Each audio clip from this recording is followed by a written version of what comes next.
गणेशाय नमः। ओम श्री पुराण पुरुषोत्तमाय नमः। श्री शिव पुराण संहिता 2 रुद्र संहिता भाग 3 पार्वती खंड अध्याय 5।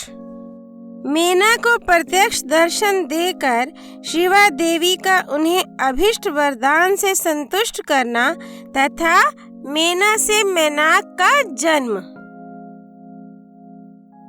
नारद जी ने पूछा, पिताजी, जब देवी दुर्गा अंतर्धान हो गईं और देवगण अपने अपने धाम को चले गए, उसके बाद क्या हुआ? ब्रह्मा जी ने कहा, मेरे पुत्रों में श्रेष्ठ विप्रवर नारद जब विष्णु आदि देव समुदाय हिमालय और मीना को देवी की आराधना का उपदेश दे चले गए, तब गिरिराज हिमाचल और मीना दोनों दंपति ने बड़ी भारी तपस्या आरंभ की। वे दिन रात शंभु और शिवा का चिंतन करते हुए भक्ति युक्त चित्त से नित्य उनकी सम्यक रीति से आराधना करने लगे। हिमवान की पत्नी मीना बड़ी प्रसन्नता से शिव सहित शिवा देवी की पूजा करने लगी। वे उन्हीं के संतोष के लिए सदा ब्राह्मणों को दान देती रहती थी। मन में संतान की कामना ले मीना चैत्र मास के आरंभ से लेकर 27 वर्षों तक प्रतिदिन तत्परता पूर्वक शिवा देवी की पूजा और आराधना में लगी रहीं। वे अष्टमी को उपवास करके नवमी को लड्डू, बलि सामग्री, पिट्ठी, खीर और गंध पुष्प आदि देवी को भेंट करती थीं। गंगा के किनारे औषधि प्रस्थ में उमा की मिट्टी की मूर्ति बनाकर नाना प्रकार की वस्तुएं समर्पित करके उसकी पूजा करती थीं। मीना देवी कभी निराहार रहती, कभी व्रत के नियमों का पालन करती, कभी जल पीकर रहती और कभी हवा पीकर ही रह जाती थीं। विशुद्ध तेज से दमकती हुई दीप्तिमती मीना ने प्रेम पूर्वक शिवा में चित्त लगाए 27 वर्ष व्यतीत कर दिए। 27 वर्ष पूरे होने पर जगन्मयी शंकर कामिनी जगदम्बा उमा अत्यंत प्रसन्न हुई। मीना की उत्तम भक्ति से संतुष्ट हो वे परमेश्वरी देवी उन पर अनुग्रह करने के लिए उनके सामने प्रकट हुई।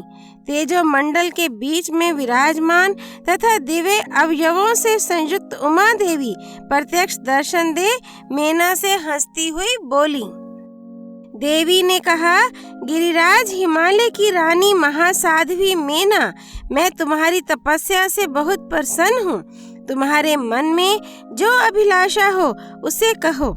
मीना, तुमने तपस्या, व्रत और समाधि के द्वारा जिस जिस वस्तु के लिए प्रार्थना की है वह सब मैं तुम्हें दूंगी। तब मीना ने प्रत्यक्ष प्रकट हुई कालिका देवी को देखकर प्रणाम किया और इस प्रकार कहा।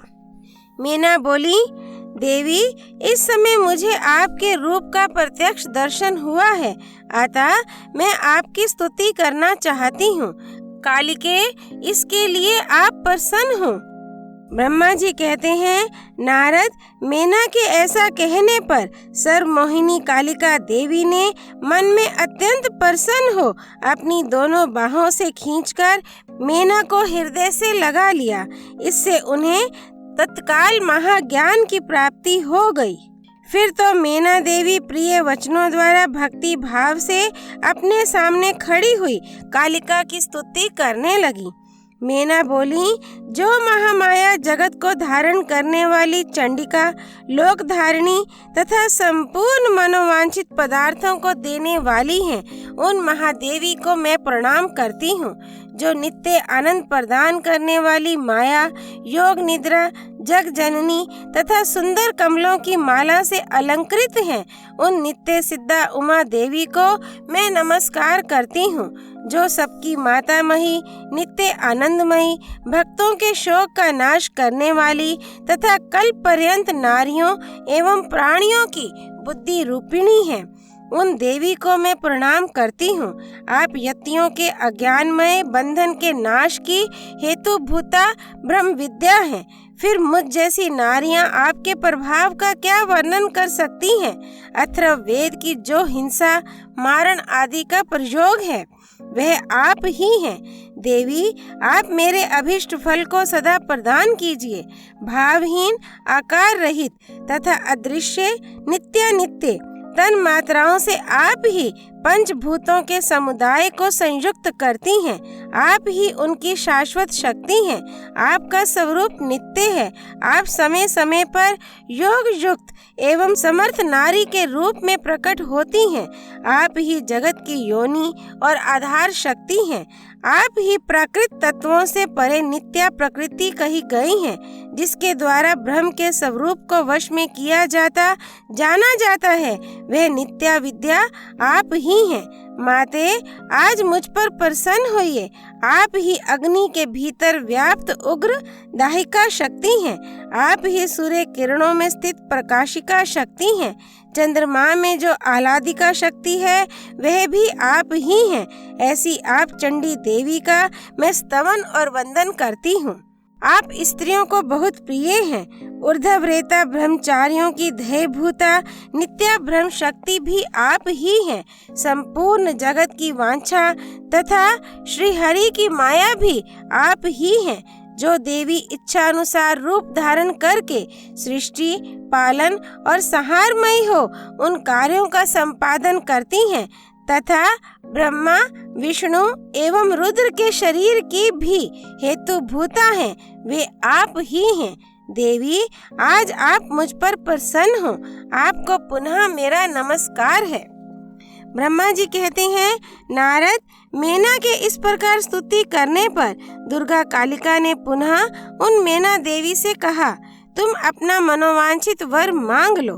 हिमाचल प्रिय, तुम मुझे प्राणों के समान प्यारी हो। तुम्हारी जो इच्छा हो वह मांगो, उसे मैं निश्चय ही दे दूंगी। तुम्हारे लिए मुझे कुछ भी अदेय नहीं है।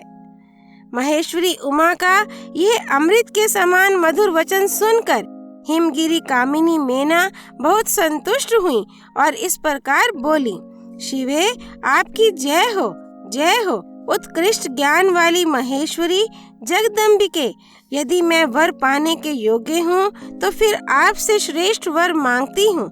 जगदम्बे, पहले तो मुझे 100 पुत्र हों, उन सबकी बड़ी आयु हो, वे बल पराक्रम से युक्त तथा रिद्धि सिद्धि से संपन्न हो। उन पुत्रों के पश्चात मेरे एक पुत्री हो, जो स्वरूप और गुणों से सुशोभित होने वाली हो। वह दोनों कुलों को आनंद देने वाली तथा तीनों लोकों में पूजित हो। जगदम्बिके, शिवे, आप ही देवताओं का कार्य सिद्ध करने के लिए मेरी पुत्री तथा रुद्रदेव की पत्नी होइए और तदनुसार लीला कीजिए।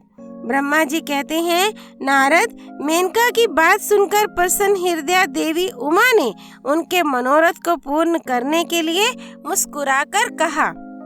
देवी बोली, पहले तुम्हें 100 बलवान पुत्र प्राप्त होंगे। उनमें भी एक सबसे अधिक बलवान और प्रधान होगा, जो सबसे पहले उत्पन्न होगा।